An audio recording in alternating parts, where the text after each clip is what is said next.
Welcome to Wednesday. It's IB Nation Sports Talk and the Notre Dame Football Midweek Mailbag. Shaun and Shaun edition, part 2. Yes. How you doing this evening? I'm doing good. I tell you what, Vince might be scared. Like you keep popping in here on Wednesdays, No, taking man. over these mailbags.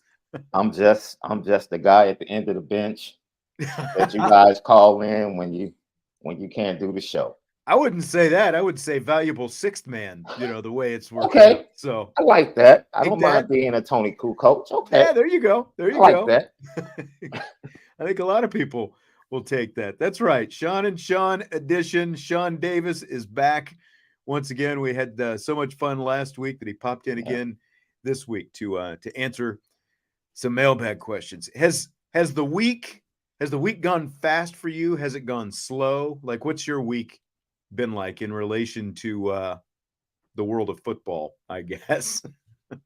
It's you know what? It's strange because the combination of Notre Dame on Saturday, Bears on Sunday, is what kind of gets me going into the next week. But the Bears played on Thursday, so there was really no investment other than just being a sports fan on Sunday. And it did seem like the weekend kind of dragged a little bit. And it's USC week, so I'm pumped up. So, yeah, I'm a little anxious to get to the weekend. My daughter is a senior at USC. So I think Brian might have told me that, and I didn't. I had no idea before. So what's that like? Kind of being Notre Dame guy, but having a daughter out there at USC. I'm a Notre Dame guy because of my grandfather. Okay, rest his soul. And my dad grew up a USC fan because that's late 60s. That's really when USC with the running backs and everything started going. And my dad was a USC fan, so he was kind of influential in my daughter choosing USC. And she wanted the warm weather, so I understood. Hey, so we have a bet. We have a bet. I have to wear USC apparel during one of my shows next week. And she already has Notre Dame. If they win. Only if they win. Okay. Yeah, only if they win. And if Notre Dame wins, vice versa, she has to wear Notre Dame around campus. Nice. But I like that. Her fandom really only happened because she went to the school. She grew up watching Notre Dame football with me, next to me every Saturday, in her little stroller. So, she was a Notre Dame fan, and then all of a sudden, she switched. She went to USC and she supported their football program. So, I did the best I could, Shaun. I wasn't all that bad as a parent. I had her for about 16 years on the Notre Dame side. That's right. She'll still have a good degree when she comes out of it. So she's got that going for her. Absolutely. All right. We've got a few questions in here. I've got a few of them start up. So keep bringing those questions in. I was just about to star something and then something else popped in, and I've got a couple more startups. So keep bringing those questions in, and we'll get started on some of them. Right. Let's start with an easy one. Mr. 2.0 wants to know, should he buy a Powerball ticket? What's the jackpot up to right now? I don't even know. I have no clue, but let me tell you something. My dad and I had a laugh because, my dad's a pastor, and my dad was laughing like, hey, man, I have to pray up every day because I see how much that Powerball is worth, and it's tempting. So we had a laugh about it, But if you want to do it, go ahead and buy one. I think everything is on their app too. You can go to the app or on the website and just kind of randomly pick numbers and everything. You don't actually have to physically go to a store or a gas station like you used to. I didn't realize that. I didn't realize you can do that now. 1.72 billion. I don't know where I've been. I guess my head's been in the sand a little bit. Almost 2 billion already. I think I better get in there and get mine. What time is the cutoff for the tickets? How late can I get mine? I think the drawing is usually like 9 p.m. Eastern, if I'm not mistaken. I'll have time then after the show then still tonight. Man, I need to get in and get mine. All right. You could do something with that 1.7, Shaun, you think? I think so. I think I could do a lot with that. Call it a day and buy my RV and go hit the road, man. That's You what I'm sound like talking my about. wife. She loves RVing. Really? Yeah. I've been my grandparents used to have one, and like we would, like both of my different sets of like one had the RV, the other just had the camper. The camper wasn't as fun, because like the Yeah. RV, and this was, this has been a while, 40, 50 years ago, I guess, but still it was nice. You go out to the lake, do the Yeah. thing, stuff like that, and they would go all over the country in it. I never got to go on one of those trips. I think that might have been a little bit too much if young Shaun Stiers was with my Stiers grandparents. They were a little bit more low key. I was a little bit too, I wouldn't say high strung, but Yeah. I like to ask a lot of questions back then, and it Oh, kind of wore on them a little bit. I can get So, that. I get that. that's right. All right, so into some Notre Dame football questions. Joe wants to know, does Marcus Freeman let Parker have free reign so he can find his creativity? And I'm assuming he means this weekend. What are your thoughts? I think every head coach in America, has veto rights when it comes to play calls. So I'm sure Marcus Freeman is on the headphones, and I think the 5-minute video they put out for the end of the Duke game showed the type of communication that goes on between all of the coordinators and the head coach, and that's pretty consistent throughout. If Marcus Freeman hears a call and he feels like he wants to go in a different direction, he has that right as the head coach to always maybe not call the play, but kind of say the direction he wants to start the drive or what he wants to go to in this particular situation. And I don't think head coaches really, they have that liberty, but I don't really think they use it a lot from my experience. And, I think this is, according to Jared Parker, everything we've heard was, this is the offense that this team ran last year. This is what they're used to. It makes the transition for me much easier. That's everything we learned in this spring. We saw them against Ohio State come up with the two-man backfield, right? Just to kind of shock Ohio State because Ohio State didn't expect that.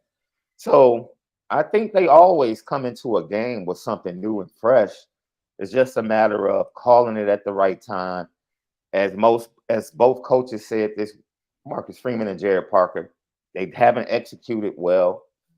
And for me, that's been the biggest thing, Shaun, if I could be honest. And I've said, this on social media. Notre Dame feels like they're a really good team. Marcus Freeman feels like he has a really good team. And they always talk about, as a program, being one of the top 6, 7 elite programs in the nation. Okay, if that's the case, then I'm not about to let you off the hook. Yeah. The fact of the matter is they have not played up to their potential the last 2 weeks. Right. Doesn't matter who Duke has, doesn't matter how many transfers Louisville has. Notre Dame has not played up to their potential.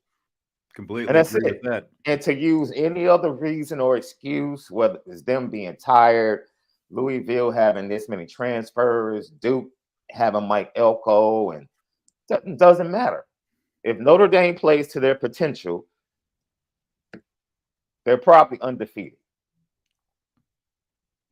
I completely agree with that. I can't disagree with that at all. And as I've kind of said a couple of times, it feels to me like, after really going toe to toe with Ohio State, one of the elite programs in the country, the way that last 4.5 minutes got away from them, it just feels like that has bled into these last couple of games.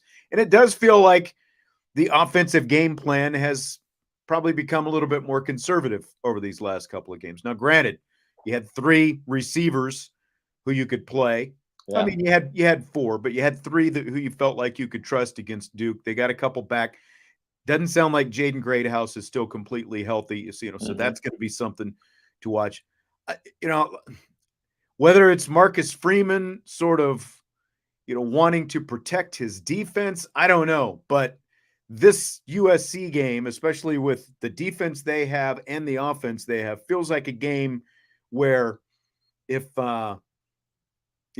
if they've consciously been running the offense a little bit more conservatively the last couple of games. Feels like they really need to reopen things back up because you're going to have to score some points. You're going to have to score some points to win this game Saturday. I think, and I wonder how you view this, Shaun. Against Ohio State, I think they came up with certain wrinkles because they knew from a talent standpoint that they needed to hit some things. Yeah. The Ohio State was either better or just as good as they were from a talent standpoint. So they had to come up with some nuances offensively. I really felt that they just lined up against Duke and Louisville feeling like they're just a better team. And eventually our talent's going to win out. That's the way it seemed, especially with some of the play calls in third and short. So hopefully the coaches recognize that, it takes a little bit more from us. Yes, we might have the more talent, and I pointed this out, it's amazing how much motion and other little nuances that Kyle Shanahan uses, even though he has an extremely talented offense. Right.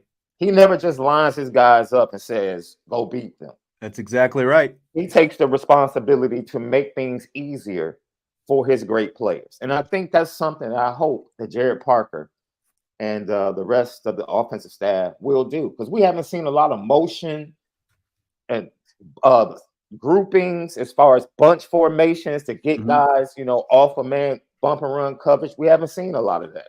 So Jesse did a breakdown, like all the plays of the Louisville game, and we were talking about this last night.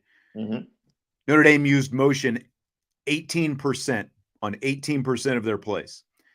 And like he talked about, you talk about Shanahan, they use motion. Mike McDaniel with Miami, like those teams are over 70%. Notre Dame was at 18% of their plays. And you look at, and like you said, you can't just be a stagnant lineup, and especially when you're playing teams with better talent. It's one thing to do that against a Tennessee State or a Central Michigan or whoever. When you're playing the more talented teams like they've been in this stretch, you've got to do some different things. You can't just line up and say our guys are better than yours, because, and to an extent, they've still been better than Duke or Louisville.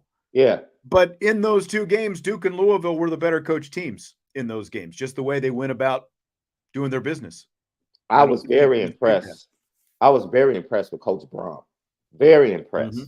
And I expected that he would come in with some wrinkles, but he used motion to really take advantage of what we know is that our linebackers and their eye discipline at times can, open up the floodgates in the run game. And he used that. He used misdirection and motion and got Jawar some big runs on the backside.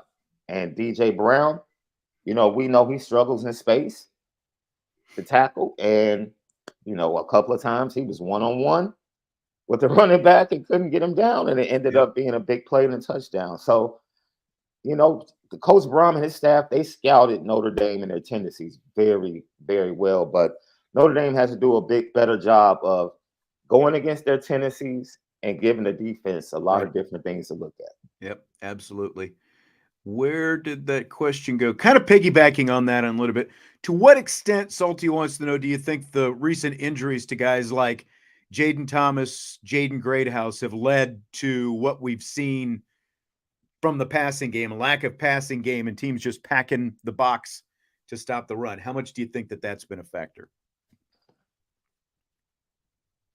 Well, we expected, at least I expected, that during this 3-game stretch, teams would challenge Notre Dame, blitz, put men in the box, and play bump and run on the outside.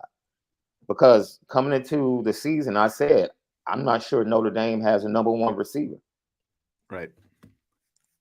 And that was just me being honest. I didn't know if Notre Dame had a number 1 receiver. We sit right here, on the precipice of facing USC, and we still don't know if Notre Dame has a number 1 go-to guy. And with that being said, the injuries only magnified things, because it was the same thing we saw against Ohio State from the passing game. And then the injuries hit us before we face Duke, and it makes it even more difficult. They get the guys back last week. Like you said, Jaden Greathouse may not be 100%. Jaden Thomas came back pretty quick from a hamstring. So I don't know how good or healthy he really is. But you see a walk-on come on and make an immediate impact and is able to go up against man-to-man coverage and win. And you just kind of wonder, what is really going on, And Saturday night for me, Shaun, was really, if there was ever a team lost, Saturday night was that for me. Right? Like, Yeah. Yes, there is cause and effect. So there's an effect to the O-line not playing as well, right? But that's also an effect to Sam Hartman not playing as well. There's an effect to the wide receivers not getting off coverage. Everything has an effect, but everything was in full display. I don't think anybody particularly had a good game on Saturday night. No. So the passing game. I think the defense still had a good game. They battled their tails off. Right. And that's the offense just didn't play enough complementary football to help out the defense. The defense was right there throughout, but it's just a cumulative effect. Once you get into that late third, early fourth quarter, your offense hasn't been sustaining drives. The defense becomes fatigued. That's when you really start with the missed tackles and stuff like that we saw. When you're fatigued, that's going to happen even more. And we saw it out there. The offense just flat out has to help them more. I mean, I think it's a good point. I think Louisville had a very specific idea of how they were going to attack Notre Dame. They weren't going to let Audric Estime in that running game get going. We saw that. Notre Dame, though, was not able to adjust, whether it was formationally, personnel-wise. Sam Hartman, and I don't think it just felt like, I know a lot of people were talking about, well, Sam Hartman checked out over on the sideline, not in the huddle. Like, I think after he threw that first interception right away, it just kind of felt like he was kind of in his own head a little bit. And then you saw. Do you think he felt like, man, I struggled here last year throwing 3 picks. Like, here we go again. It's very possible. That's a good point, Shaun. I mean, it's very possible. It seems like an odd coincidence that was the last 3 interception. The last 2-3 interception games that he had were on that same field against that team, even though you got a different head coach with it. And that's why I said, again, like, it feels like maybe he was in his own head a little bit about that. Joe wants to know, sticking to the wide receiver topic, do you think that Notre Dame should use Faison more to help free up the wide receivers? And of course, Notre Dame's newest scholarship wide receiver, Jordan Faison, we saw him, with a couple plays, and then we didn't see him afterwards. So what do you think? What do you think his impact can be on this receiving core? Do you think that he can kind of help free things up a little bit more? Well, Shaun, towards the end of the spring, that's really when we started to hear certain things coming out of the program about this kid. And then we heard things about him during fall camp. But with the depth that we felt like we had a wide receiver, we didn't feel like we were going to see him take the field. But it was like, okay, that's good. Good to hear. And because of injuries, he was called into action. And the route he ran, being able to beat man-to-man coverage, absolutely play the kid. If he's still practicing well and he gets 5 to 7 snaps a game, play the kid. But for me, I'm more concerned about the usage of those wide receivers. Even if you're short, the first interception that Sam threw that you pointed out, that's not who Rico Flores is. I was talking about that last night. I did not like that play. He was really the only wide receiver they had out on a route on that play. Everyone else was just kind of like, like little slants and, kind of sitting over the middle. Yeah. And it's just Rico one-on-one. That like a jump ball to Rico Flores doesn't make sense to me. That's like Tobias and his speed, or either Jaden Thomas. Because Jaden Thomas has shown he would go up for a 50-50 ball and possibly come down with it. Like, those should have been the 2 candidates to be out wide on that play. That's not Rico's game. Rico is really good in the slot, being able to run option routes and having room to do what he does. That's his strength. Jaden Greathouse is the same way. So, moving forward, I don't want to see receivers put in positions that's not advantageous for them. Yes, I felt Rico did a poor job of turning into a defensive player and kind of knocking the ball out of the defender's hand. He could have done a much better job than the effort he gave. But other than that, I just thought the personnel and the play call, because what they were doing was really genius. I felt the first 3 plays, they brought in the heavy package with the multiple tight ends, but they spread them out. Right. So now Louisville defensively has their heavy package defense, but they're spread out, and they were moving the ball down the field. See, and that's what's so odd about how they decided to really try to attack the rest of the night. It's like, oh, interception. Now we've got to just change everything. We can't do that anymore. It's like, you've still got Sam Hartman. That'll still work. Just not that decision necessarily. Not that play. Everything else before that was working great. I was really surprised that they didn't go back and do that more. I was really shocked that once they got across midfield, I was kind of shocked that they didn't sprinkle in the run at that point. Like, okay, we have them thinking wide, taking advantage of the field. Even if it wasn't Aldrich Estime, okay, let's throw Love in there and hit the perimeter with them being spread out. Mm-hmm. I thought that might have been something we would have seen, but unfortunately, the play they called was the play they called, and it ended up in an interception. Right. Exactly. Let's switch to the defensive side of the ball for a little bit. Quincy wants to know, should Snee start at linebacker considering Caleb Williams' ability to extend plays with his feet? I mean, Snee actually played in the game out of USC last year. So this is going to be, no, I wouldn't play him any more than he's already playing. And this is just a discipline game. This discipline pass rush, and this is a Howard Cross Riley Mills game, in my opinion. Yeah. Because the most important pressure is not the edges. You want your edges to be able to stay there and keep him inside. Mm-hmm. You want your pressure to come from the interior. So Riley Mills and Howard Cross against a very suspect offensive line for USC, they need to have their best game applying pressure up the middle. This is the game for them.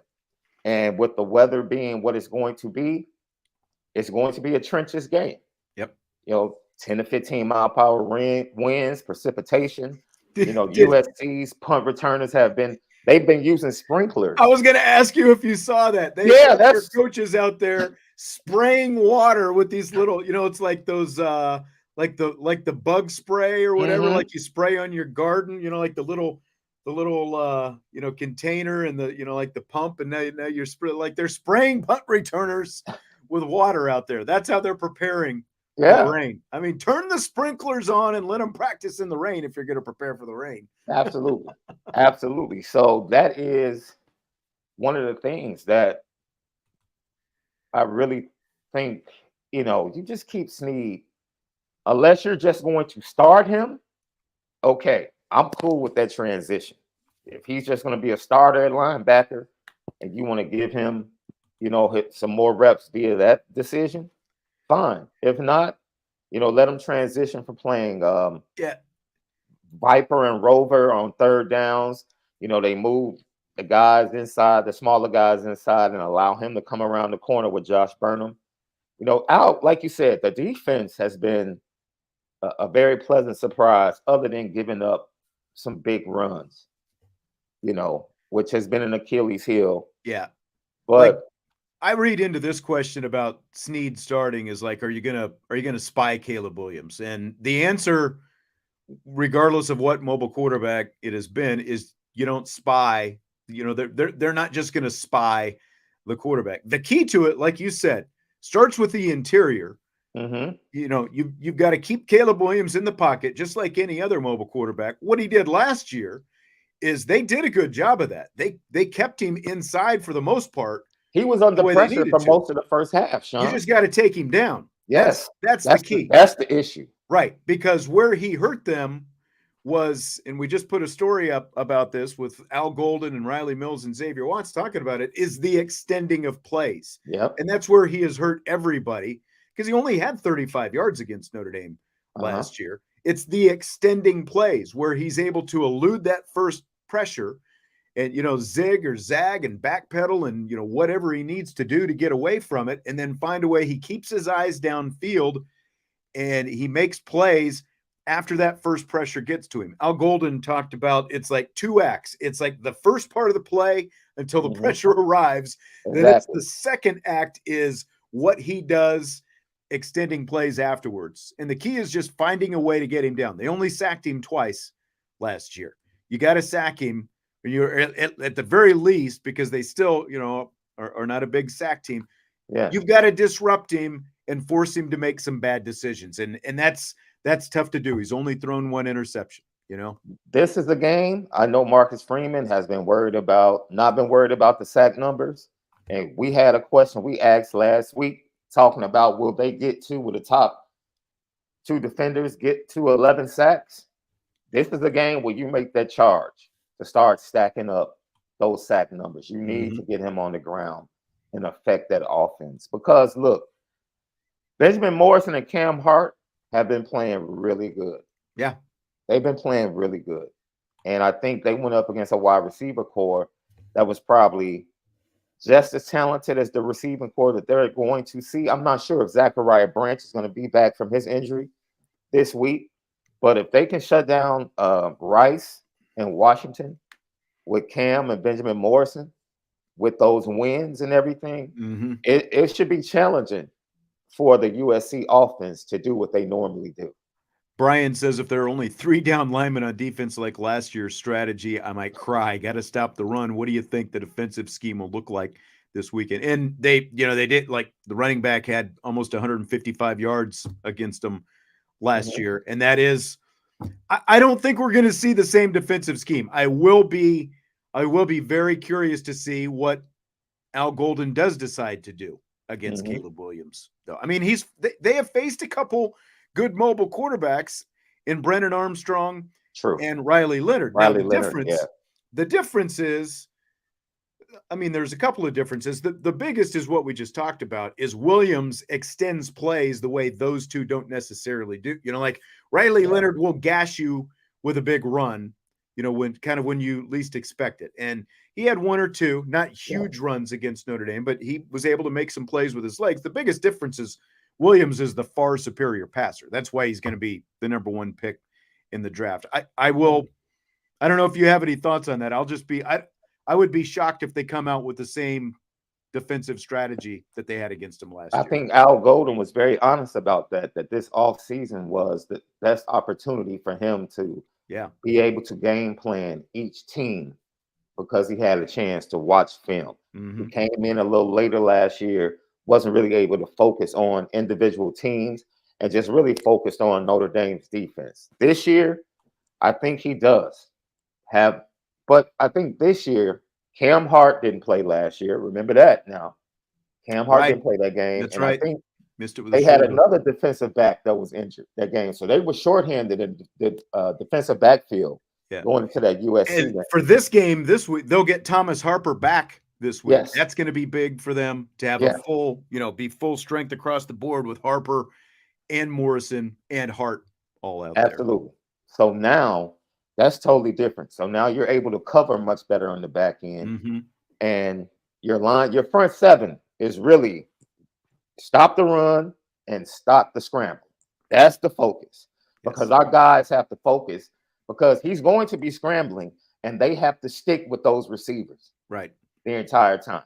So it's going to be very important that the linebackers in the front 7 and the defensive front keeps him out of the secondary as far as being able to scramble. I mean, make plays. Golden's plan from a coverage standpoint, especially being down Cam Hart, it was pretty good last year. But what was the problem? Again, the fact that Williams can extend, but it's like how much did we see him running around back there? And it's like he can't have, the coverage was pretty good for the most part, but again, the way he's able to run around and hold on to it, keep his eyes downfield, and then finally just make a play. They were just some backbreakers. And of course, the USC, you can't let USC get going running the football the way they did last year. I think they're ripe for the picking. This is going to be the best defense that they have seen this year. It's going to be the best offense that Notre Dame has seen, but it's It's the best defense that they've seen this year, so it's going to be a great matchup when USC has the ball and Notre Dame is out there defensively. I think that ultimately, I do think Notre Dame will hold them to their lowest point total of the season. It's going to be a question of can Notre Dame's offense score enough? Can they figure out a way to get it going? Absolutely. Oh, Tariq Bracy was that was the other defensive back that was injured. Right. Yeah. That's right.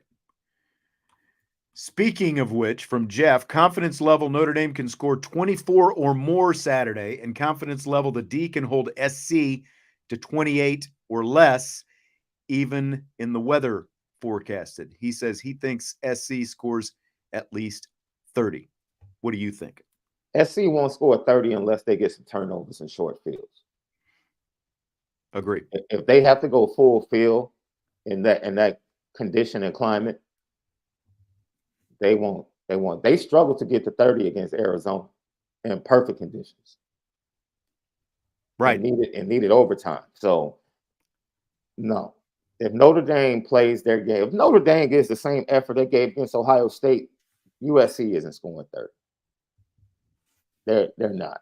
The challenge will be Notre Dame being able to score 24. Because Notre Dame, look, I fully expect that the game plan for Notre Dame will be to dominate the trenches. Right? Yep. Run the ball. And the forecast affects Sam Hartman as well as a quarterback in the passing game. It's not like it's going to just impact USC and USC only. It's going to impact Notre Dame and their passing game as well. So I wouldn't be shocked to see a low-scoring game in this matchup. I just really wouldn't, with both teams under 30. Yeah, I agree. And holding USC to 28, man, I mean, that is going to be tough. Even if it's around 30, I think that ballpark is what you've got to be looking at between the weather and everything. And like you said, the trenches is what it's going to come down to. Their offense was better last year, and Notre Dame's defense was not as good as this year's defense. And SC scored 38 points, which, like, if you look at what they've done this year, that would be the least amount of, like, if you were applying that to this year, they've scored over 40 in every game so far this season. So, like, how successful is 38? I think that's a little bit too high given what we've seen from Notre Dame's offense these last few games. But again, it's like it's kind of easy to forget what Notre Dame's offense was doing those first 4 games based on what we've seen these last 3, But and they were scoring without Notre Dame's defense, couldn't get a fumble. They had some interceptions. So the efficiency of the offense was really good. And if Notre Dame can be efficient offensively and score touchdowns, we have to mention that they need to score touchdowns. Yeah. They don't need to go into USC territory and come away with field goals. Score touchdowns, get off to a great start, and put the pressure on the USC offense. Put the pressure on their offense. Score early, put the pressure on the USC offense, and stop their running game. This is a game where I actually want them to throw the ball 50 to 60 times. Oh, yeah. In those conditions. If the weather's doing what they're saying it's going to do, that's a good night for Notre Dame if they end up airing it out that much. Andre says he needs to see the defensive line play really good this Saturday. He says they are the key to victory. I think we both agree to that.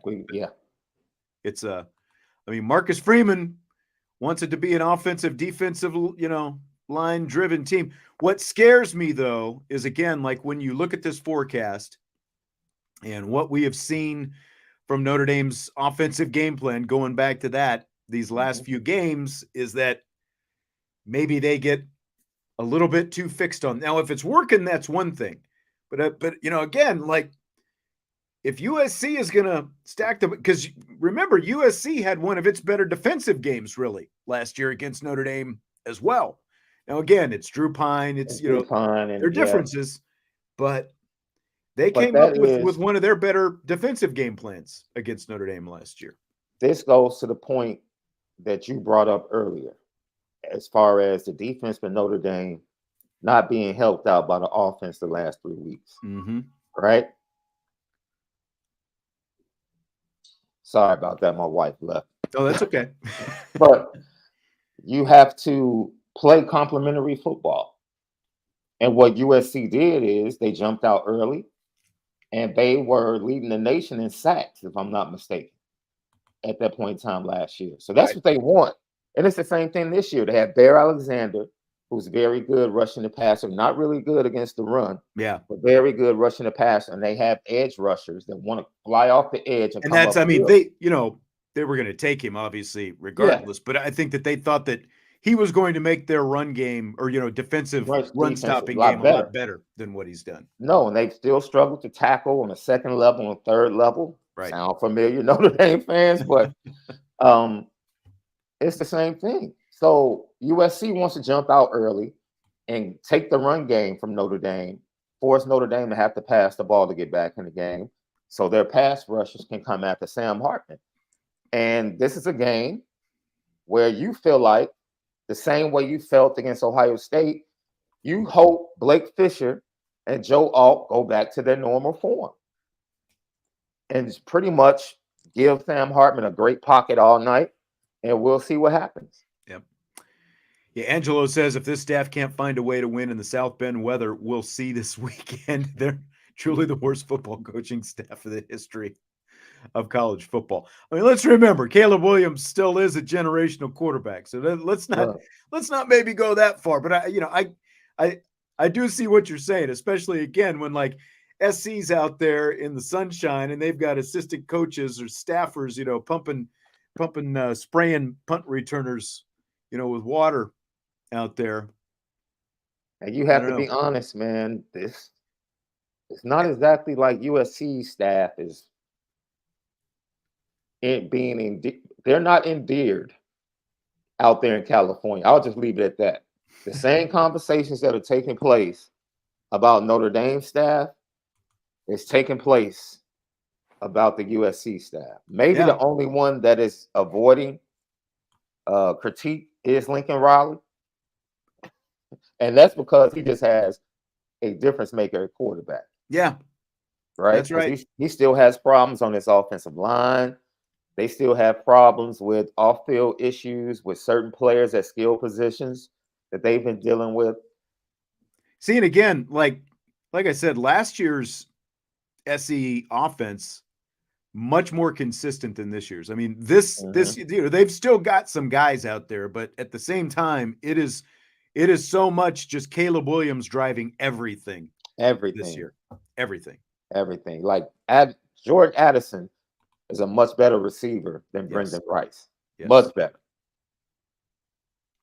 Absolutely. Mr. 2.0 with a vertical passing game not working, a couple fast guys and a couple receivers who can really block. Why not go horizontally? Wants to see some bubble screens. I mean, that would help you beat some of the pass rush that you're seeing. Again, there's just like so many little things where they could counter some of what they've seen defensively, but it's just not a part of the offense. And in the meantime, everything has just become so predictable. It's like, Marcus Freeman was saying the other day, when he was asked about Hartman and audibles and stuff like that. Well, if we want to run the ball, we've got to be able to run the ball. Well, if they're presenting you with an 8 and 9 man box, because again, going back to some of that data that Jesse put together the other day, when Notre Dame went under center, they went under center 11 times and they ran the ball more than 80% of the time in those situations. And they were looking at an average of 8.6 guys in the box on those plays when they're under center, and there's no adjustment to it. It's just keep trying to pound it in there. You've got to be able to adjust with something when you're getting those looks that are not an advantage to you in the box.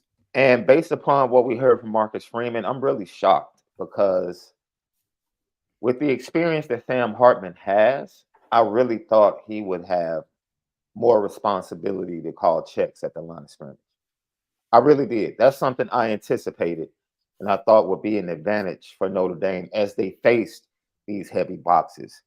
But, based upon what Coach Freeman said, it doesn't seem like Sam has as much liberty as I anticipated to Mhm. be able to look at the defense, change a play, get into a different protection and all of that.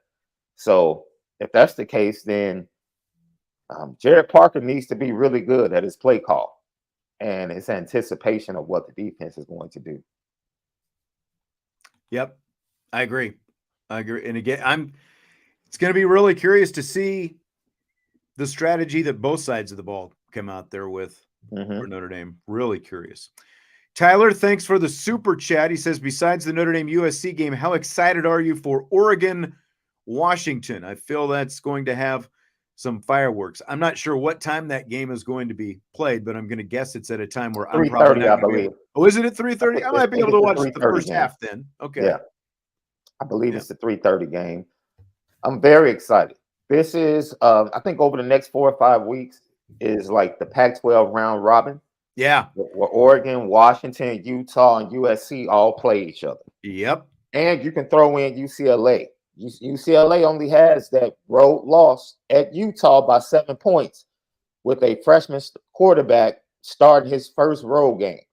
So they beat a Washington State team that had been pretty impressive and undefeated last week. And UCLA's defense is not your typical Chip Kelly defense. So I believe that UCLA will have something to say because they always play USC the last game of the year. They usually play them after Notre Dame, right? Right. Or either right before. Yeah, so, they've moved it around the last few years. Yeah, but it's always it's typical. Well, at least when the game is out there, right? When Notre Dame is out there Thanksgiving weekend, it's right around that same time. Yeah, so I anticipate UCLA to have something to say, regardless of whether or not they win it. They'll have something to say. Brian says this weekend reminds him a lot of going into the Clemson game last year. A lot of doubts, and yet Notre Dame dominated. Obviously, it's Caleb Williams and USC, but just getting the same vibes. And that is kind of what I'm wondering is like you're at the end of this stretch, but it's a big rivalry game. It's going to be you're back home under the primetime lights and all that stuff. And again, it's your rival, and you're being doubted now by a lot of people. We've seen Marcus Freeman, whether it was the Clemson game or coming out of whatever it happens to be, when they went to North Carolina, he managed to pull the right strings and do the right things last year. And I think he's got it in him, but we do have to see it because I think we're all just very confused based on what we saw just across the board. Like you said, it was a team loss last week. There's everyone is just as culpable as the next. And, what kind of counterpunch does he have now? This is going to go a long way. I think he's got it in him, but we've got to see it. I'll tell you one thing that Coach Freeman had going into that Clemson game that we have not yet witnessed, and that's elite special teams. A special team that makes an just impact. thinking that because that was the block punts were a huge part of that. They're huge. They were huge. A block punt last week would have been huge at some point, but special teams, man. And that's Coach Biaggi. Throw him under the microscope as well. We haven't seen it. I can't remember Notre Dame really even being remotely close to a block in the last 3 weeks. I don't either. And I really think about it. I don't either. No. And I mean, really, again, the defense has played well, but we also haven't seen like a game-changing type defensive play. Right. And again, like when you're going up against a Caleb Williams kind of guy, because, whether it was Benjamin Morrison with the interceptions against Clemson last year, and obviously the pick six, went beyond just the punt. Like they're going to need a couple of momentum-changing type plays. Like I think at least two, some combination of special teams and defense Saturday night. Yeah, I agree. I absolutely agree. But I agree. It does have that type of vibe, especially when you add in the weather and what it was like that night. I just think Caleb Williams is a little bit better than DJ Uiagalelei. Yeah. I definitely agree with that. And Cade Klubnik, just I- a little bit better, Shaun. Yep. Just a little bit. Just a little bit. I mean, and that's a great point. You know, that did contribute to that as well. But yeah, we're gonna have to see special teams and/or defense really step up Saturday night against USC. Shaun Davis, are you ready for some rapid fire? Let's do it. Let's do it. All right. I've got I've saved a Notre Dame question or two that I'll throw in here in a minute. Okay. But I'm going to start you off with something else first, if I can find my questions here. Which number will be greater at the end of the season? Sam Hartman's interceptions or Notre Dame's leader in touchdown receptions?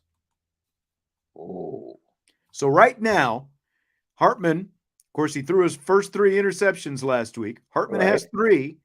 Holden stays, actually, 4 touchdowns. Yeah. Leading the team right now. We haven't seen him do anything the last few weeks. So which number is going to be better? Notre Dame's touchdown leader or the interceptions that Hartman throws? Well, I say this because of the remaining schedule, which is really not that good outside of USC. I'm going to say Sam might throw 2 more interceptions, and I think somebody will get over 5 touchdowns by the end of the year.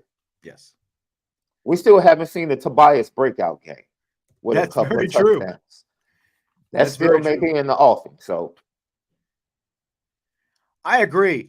I completely agree with kind of what you're saying, because of once you get past USC, and even USC is like, you know, again, it's not like their defense is any good. I think that we're going to kind of see things. I don't think that Sam Hartman's going to have another multiple interception game this season. I think at the most he has 2 or 3 more interceptions the rest of the season. You know, like you can never sort of account for tip balls and those kind of things, but look how clean he was just with the decisions that he was making, you know, in the first 6 games of the year before that. But again, like Holden Stays has 4, and you know, the next guy is Jaden Greathouse with 3. He's been injured right now. So I think that I think Mitchell Evans is kind of due for probably a touchdown spree here at some point. You know, someone like Mitchell Evans, and once Jaden Greathouse gets completely healthy. So I'm going to go with the reception leader as well. I don't think that Sam Hartman will end up throwing that many more interceptions the rest of the season. I think that based on what we've seen from him this season, that game Saturday was an aberration, and I don't think we see anything nearly that bad again. Fill in the blank. It's blank that Jared Parker says he plans to incorporate more play action in Notre Dame's offense. He said this yesterday. The problem is not the play action. The problem is, and I would be interested in hearing what you say, but also would be interested in the breakdown that Jesse might be able to do on this. I don't think Sam Hartman's really good at his play action fakes. I agree with that. And maybe it's coming from the slow mesh and being used to like work that with the running back, but out of a traditional pro set, especially under center, Sam Hartman's not as good at play action in his fakes as I thought he would be. Yeah, and it seems like that would be something that you could easily work on. You know, just like watch a little film of Peyton Manning or somebody like that and see how Peyton used play action. You know, because when you have a run game that's been as strong as Notre Dame has, that should be a much easier weapon to use. But you're right. It's like, you know, the times that you do see it, it's just kind of like it's very token. He's not doing much with it. And that's why I said you obviously don't want to use the slow mesh like he was doing at Wake Forest, but you could still incorporate more RPO, because then you take away the need for play action, because it's essentially him reading the extra defender and, you know, am I going to hand off? Am I going to pass? You know, that kind of thing. So, you know, again, at least you kind of keep the defense honest to an extent. But I think you're right. Like, they need to do something to be able to slow that down. and catch a defense off guard, especially as much as they line up with the tendencies that they have, and they show that they want to pound the football. But it is a good question. Like, does it just come down to the fact that Sam Hartman maybe is not that good at play action, so they're not using it any more than they are? Right. I don't know. Yeah, it should be very interesting, but I just really expected him and his mechanics of the nuances of the position, and this his first time really being under center as much as he's been, the small things matter. That's why Aaron Rodgers and Burrow, Pat Mahomes, they're really good at their play fakes, and it makes a difference. Yep. It definitely makes a difference. Yeah. And I mean, again, like if this is a guy who has NFL aspirations, and at least we think that he does, then like this should be something that you would think that he would be working on still to try to be better at that. So would you buy or sell this season as a success if Notre Dame ends up in a New Year's Six Bowl? Yes, because of it would be growth. I think and it will also mean that they doubled up on beating Clemson, and will also mean that they have a victory over Caleb Williams and USC. So yes, I buy that. It would be a boost in recruiting as well at the end of the season, in my opinion. And you still will feel bad about the missed opportunity against Ohio State, which would have changed a lot of narratives about Notre Dame moving forward. But to recover from that and to recover from Louisville and run the table would show me a lot about this team and its staff. Exactly. Because if they end up in a New Year's Six Bowl at this point, it's going to be because they do run the table the rest of the way. They're going to have to win out. They're going to have to be a 10-2 team to get back. And they'll be, if they end up running the table, that would give them obviously wins over both USC and Clemson. And it obviously makes their record 10-2. They're going to end up maybe just outside the top 10, depending on what some other teams do. Like you said, you're going to have this Pac-12 round robin coming up here in the very near future with all these Pac-12 teams playing each other. So there's going to be a couple teams that are going to come out of that bunch with at least 2 losses and probably more than that as well. So, so again, it's just like if Notre Dame were to win out, those teams in front of them start falling back, they'll be right around somewhere around the top 10, top 10, top 12, whatever. So absolutely. That would absolutely be a success to be where they are right now, to be kind of licking your wounds a little bit with 2 losses, one closer than the other, but to end up 10-2 and in a New Year's Six Bowl from where they are right now, that would absolutely be a success to me. And it would be a double-digit win season for Marcus Freeman. And again, like you start talking about recruiting impact and all that different kind of stuff. It would be a huge success, I think, to end up there based on where they're at right now. Question from Robert that I'll throw in here, and this has kind of come up the last couple of games. Coach Bayless, his loss, Robert says, seems very significant. Is locating his replacement challenging without game film, etc., that's available for coaches and coordinators? Many thanks for another great show. What do you think about that impact? I hadn't really thought of it in that way. That's something that well, they hired his replacement from in-house, so it's not like the position isn't filled. Right.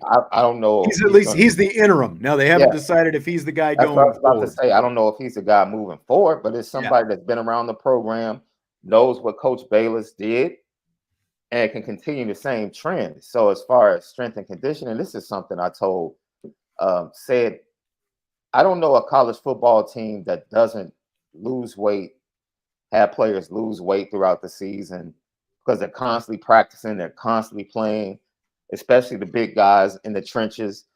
And teams are going to be a little bit more fatigued as the season goes on. Like Travis Hunter might have been playing 150 snaps to start the season. He comes back Friday. By the end of the season, he might be down to 100 snaps on both sides of the ball. I highly doubt that he's going to keep up the same pace just because of attrition through the season. The Bayless effect, I don't think Matt Bayless had anything to do with them playing bad against Duke and Louisville. So I really can't quantify what his loss means. Maybe he emotionally, certain players had a connection that he was a guy that they could talk to. Maybe he could impact guys mentally, Yeah. which is very important, in preparations for games.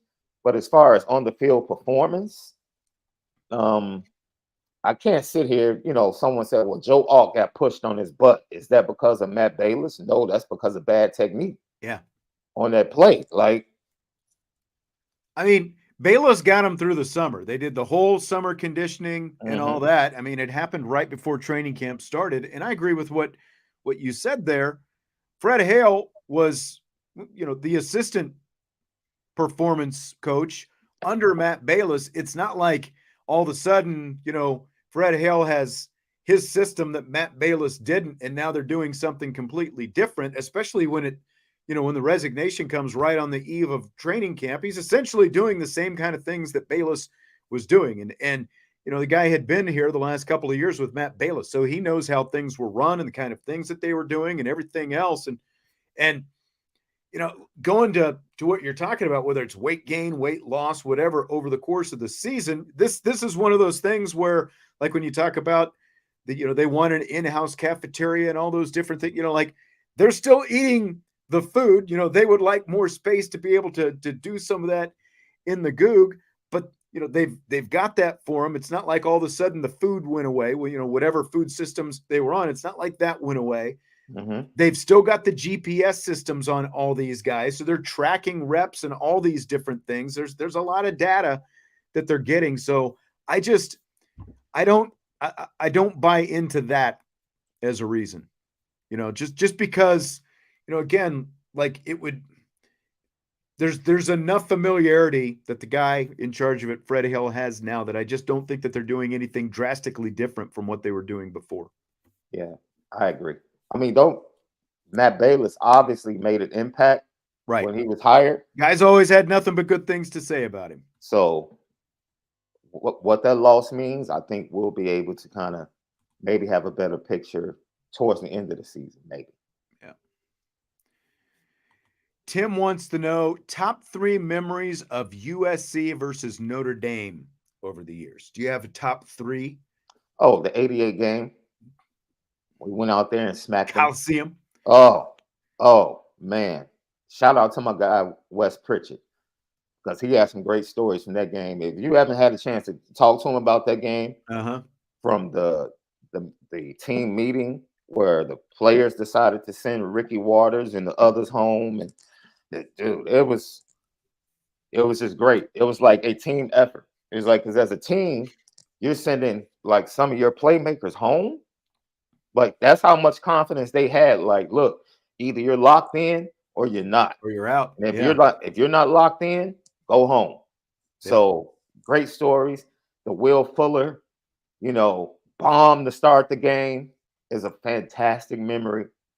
And then the Sam Darnold game, when they got him to commit fumbles, and they really dominated them that game. Can Sam Darnold come back for this week's game? Like, bring Sam Darnold back. Another one is the 89 game. The 89 game, I don't know if people remember, that was the Todd Marinovich game. Oh, that's right. That's right. I was trying to remember. Man, he was talked about. He was the number 1 recruit, number 1 quarterback, and he actually played a really good game that day. USC had the lead in the 4th quarter, and Notre Dame had to come back with a Tony Rice touchdown to take the lead. And Todd Marinovich was talking trash to Notre Dame. He had a really good game. Unfortunately, his career didn't continue to blossom, but that's a big memory as well, because there was a lot of buzz around Todd Marinovich and that offense as they came to Notre Dame State. Yeah, for sure. I would say Trojan horse. That's like one of the first memories I have from when I was a kid. The whole Trojan horse thing. Remember that. Bush push, good or bad, is still a memory. And like Vince and I always say, we were standing there at the 5-yard line when everything transpired there at the end. And, just the swing of emotions. It's, again, it's not a good memory, but it's a memory. And it's one of the most memorable Notre Dame USC games ever. And I agree with 88. And like when I think of the 88 game, the thing that I always think about is that touchdown run by Tony Rice down the sideline to take it in for the touchdown. And of course, Notre Dame ended up prevailing in that game. Tony Rice versus Rodney Peete. I mean, doesn't get much better than that. His touchdown pass, the bomb to Rocket out of the end zone where he almost stepped on the chalk on the back line for a safety, stands with Smagala's pick six. Yep. That was a fantastic game. Yep. There's a lot in that one. That's for sure. That was at least a fun one. Yes. That we can remember. Mr. 2.0 wants to know if you have a diffuser, and if so, what oils you use. No, I have, because of my nasal congestion. That's a side effect from the treatments I've just gone through. I keep a humidifier by at all times. Okay. Plus, I try to keep, I'm like the hurricanes coming out of the smoke back in the day. I thought I was seeing things at first. When I first saw it, I was like, what is that? Am I hallucinating? It helps me with, like I said, my nasal congestion, so my voice can be normal. And if I didn't have it on, it would probably be a little bit difficult and put more strain on my throat. So I have to have it at I have to put it on the right setting. I have it on the raindrop setting right now. So the mist goes up, but then it drops down. And that's why you see it on my on my screen. We were talking about, is New Year's 6 with that? Oh, it would definitely have to include, I would hope it includes a bowl win. I mean, Marcus Freeman got off the snide against South Carolina, so he has a bowl win under his belt. And Tim says it would only be a success if they win.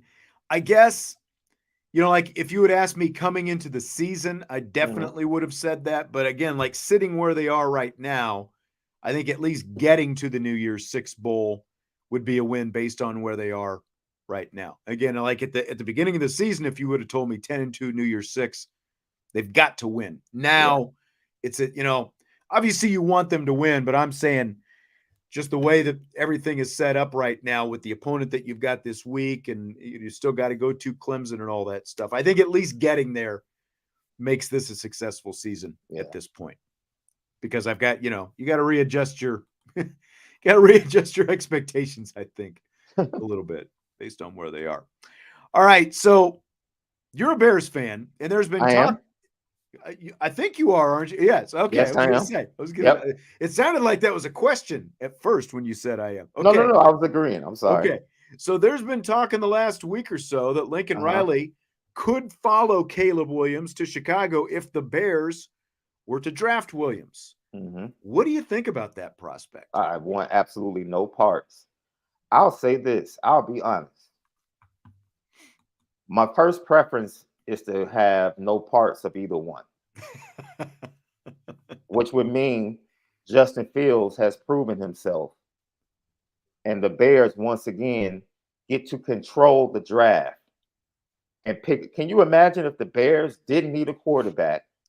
Caleb Williams is the number one pick that everybody wants, but we get the Panthers pick, which looks like it's going to be the number one pick, and the Bears control the draft again. That's true. Which means they get a chance to not only pick up more picks, but gain another team's first round pick in the following year. Right. You talk about stacking drafts. That's my preference. I prefer that Justin Fields grows up and becomes a really good quarterback that you can win with. And once again, we control the draft, and we get Atlanta to give up multiple picks to come up and get their guy, or the Patriots or whomever. If they came up, Carolina, and gave us multiple picks in the 22-23 draft, their first round pick in 24, and DJ Moore for Bryce Young, what do you think the price for Caleb Williams is going to be? Good point. That's my preference. But I want absolutely no parts of Lincoln Riley. If Caleb Williams comes, by all means, welcome to Chicago. Lincoln Riley, no. Stay in college. At this point, we need somebody that's an experienced head coach in the NFL that has connections to really good coordinators. That's what's needed. I think what intrigues me the most about this is all this stuff started with Peter King floating this Mhm. out last week. And it's like Peter King doesn't typically just throw stuff out there, throw Mhm. darts at the board. He's going to make his comments based on things that he's hearing. So I've got to Mhm. think that there's at least something to this, which again makes it really intriguing. And like you said, the way the board, the way the Bears really, the way things are shaping up right now, they control this draft at this point with the draft capital that they've got going into this thing. So Absolutely. I'm just like the Lincoln Riley to the like. How much does Lincoln Riley want to play in the Big Ten? I think that is a big because that whole he went to USC and Yeah. then a few months later USC going to the Big Ten was announced. Is he tired of trying to recruit a defense that everyone knows? Going back to Oklahoma, he's never been able to successfully recruit a good defense. Well, you don't have to recruit in the Yeah. NFL, Yeah. and I can see why you wouldn't, want I him just around. But at the same time, yeah. like you talk That about an offensive transition. mind. Yeah. That transition historically for great offensive minds trying to go to the NFL has usually been a struggle That's true. for them. That's And I true. think the difference is Lincoln Riley doesn't really game plan against formidable defenses in the Pac-12 or the Mhm. Big 12 for that matter during this time. The NFL is, you can say what you want to say. The NFL is the best of the best. And even the worst teams have good players.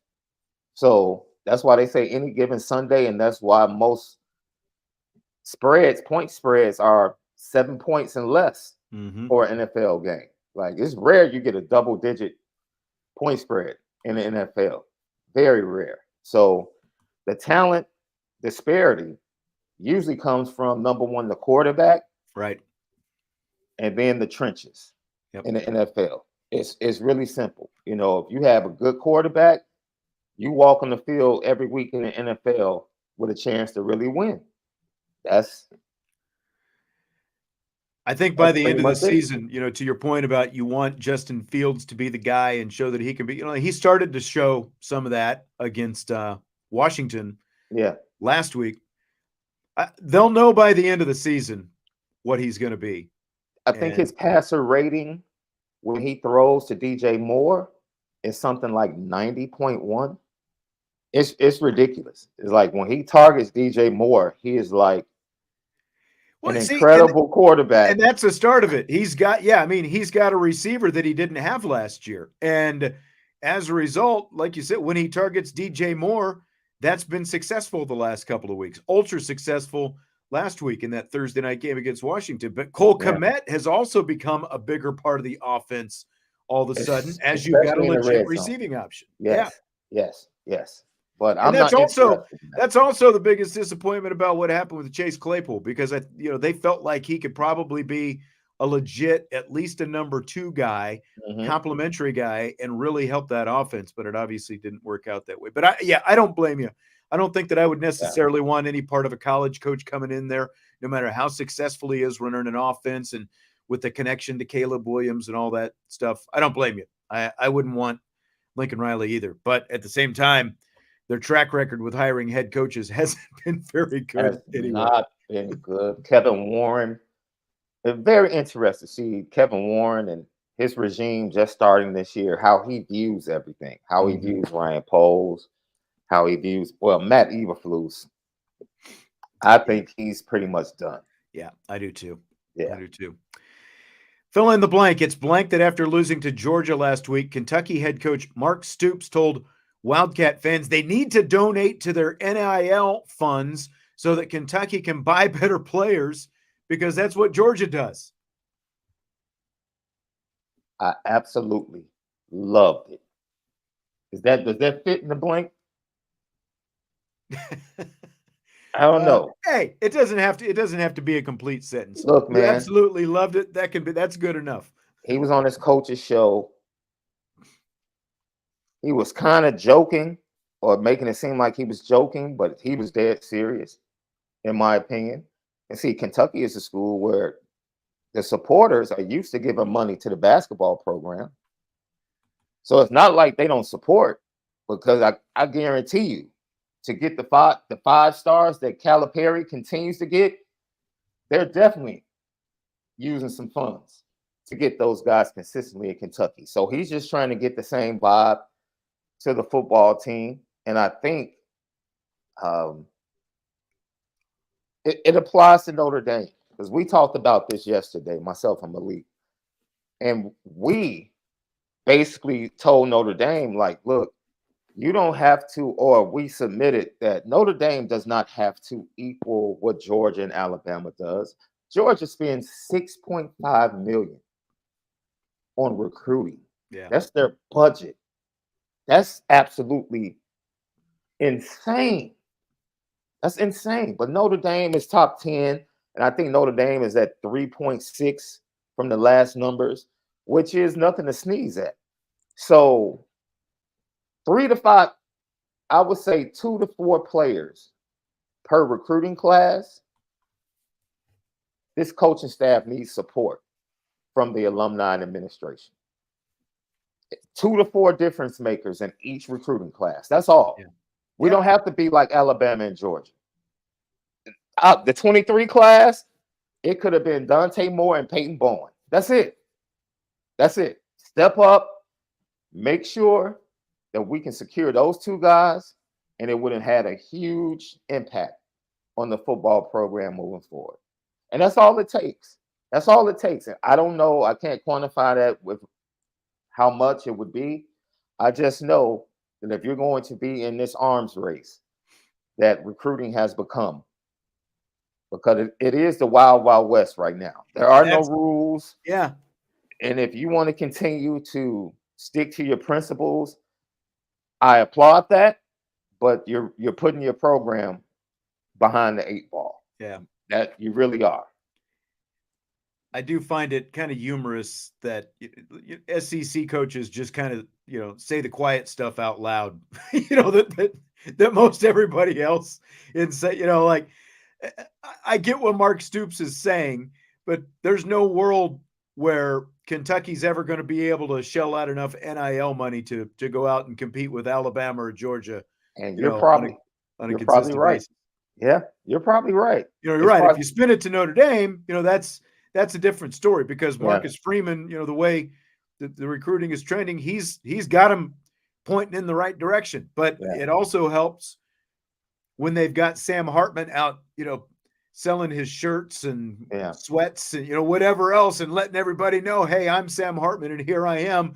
And I'm making a lot of NIL right now. And Audric Estime is as well, because really we didn't see kind of a lot of forward facing, facing the camera stuff from any Notre Dame, like even Michael Mayer. We knew Michael Mayer was getting some NIL money last year, but like you haven't seen it as out front, as specific to Sam Hartman and to Audric Estime. And like every once in a while, like you're seeing more Notre Dame guys like this. There's one of these places that does the autographs and stuff like that, and they'll publicize it. And we're seeing more Notre Dame guys doing some of that stuff as well. That's not where the big money is, but at the same time, like Sam Hartman being out there front and center with all this stuff that he's pimping out there, like with his shaving products and whatever it happens to be, like it's and like the beats, going back to the beats and the Under Armour, it's telling these guys that there's money there, even though Notre Dame's not going to be as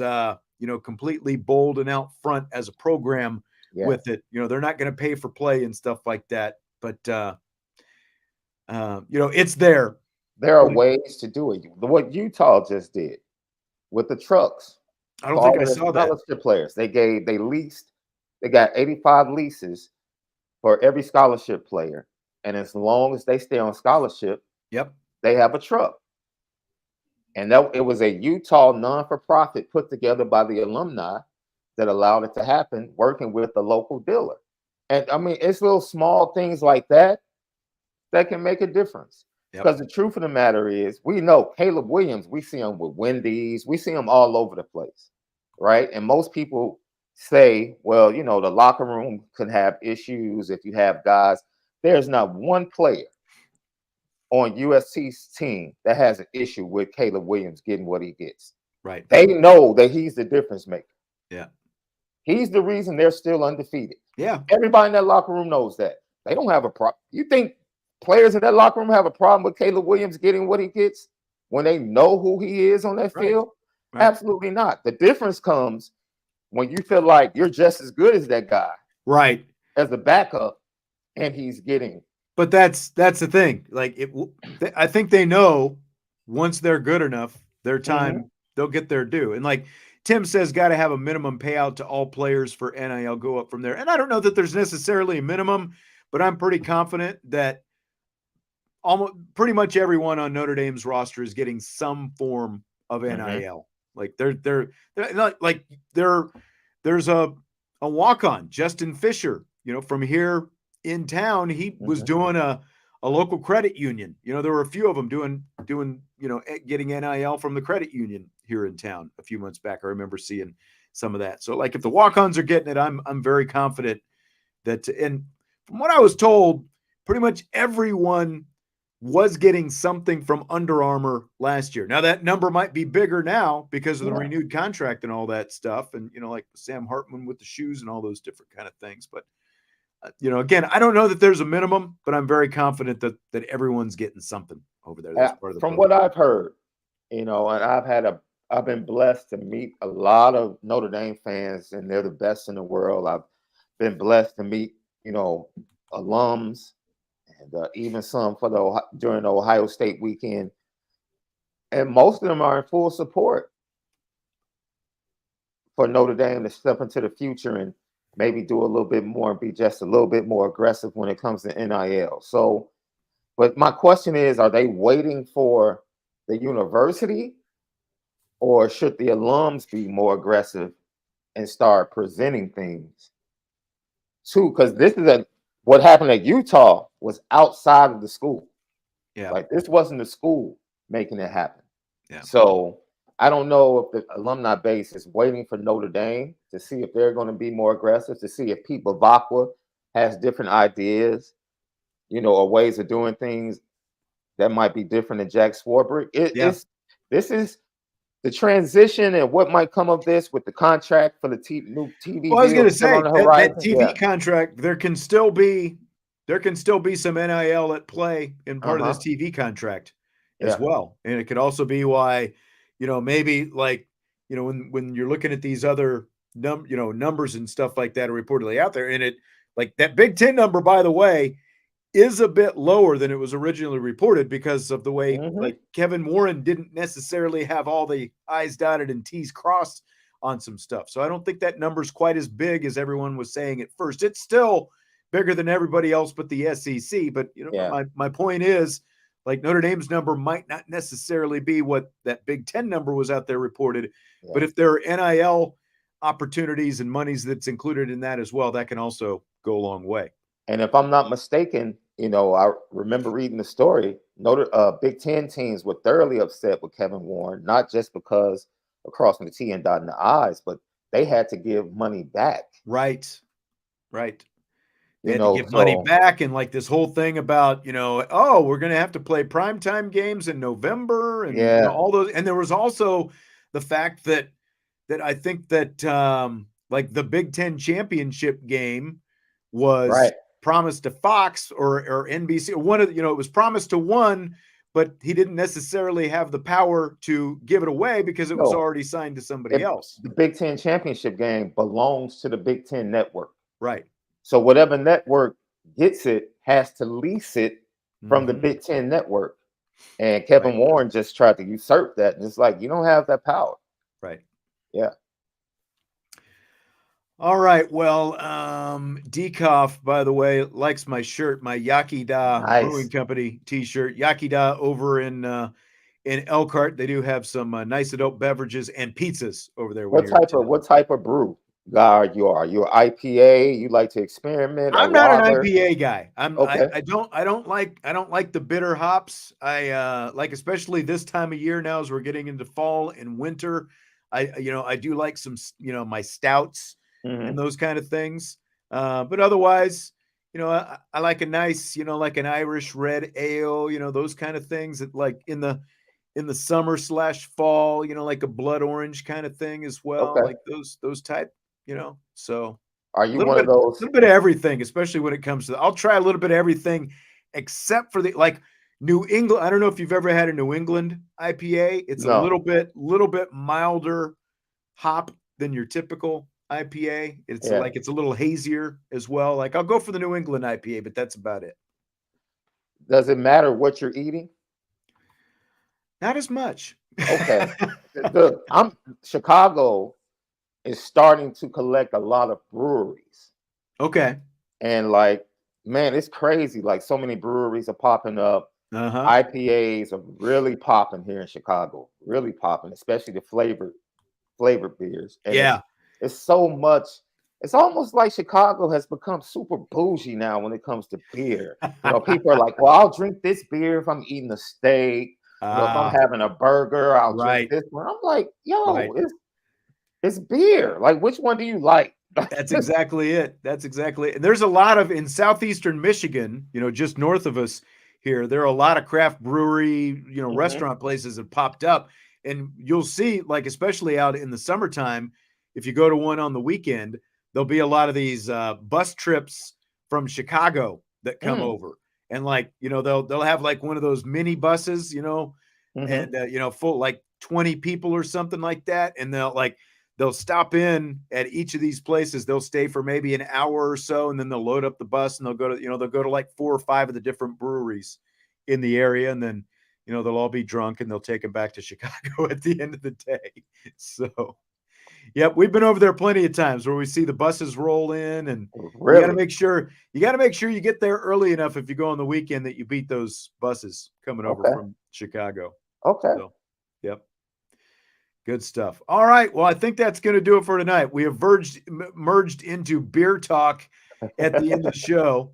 So we will wrap it up with that. Shaun, I appreciate you jumping in and being our sixth man once again. It's always great having you on. Yo, I love being on with my brother Shaun Stiers. Man, tell Jesse I look forward to chopping it up with him as well. Okay. Because I haven't chopped it up with him, and we were both on a post-game show last year. That's right. And that was the last time I got a chance to chop it up with him. I plan to be there this weekend, so I'll definitely touch base with you. Sounds and good. Hope to get to see you. But I can't wait to come back on IB Nation during the basketball season. There you go. I'm really excited.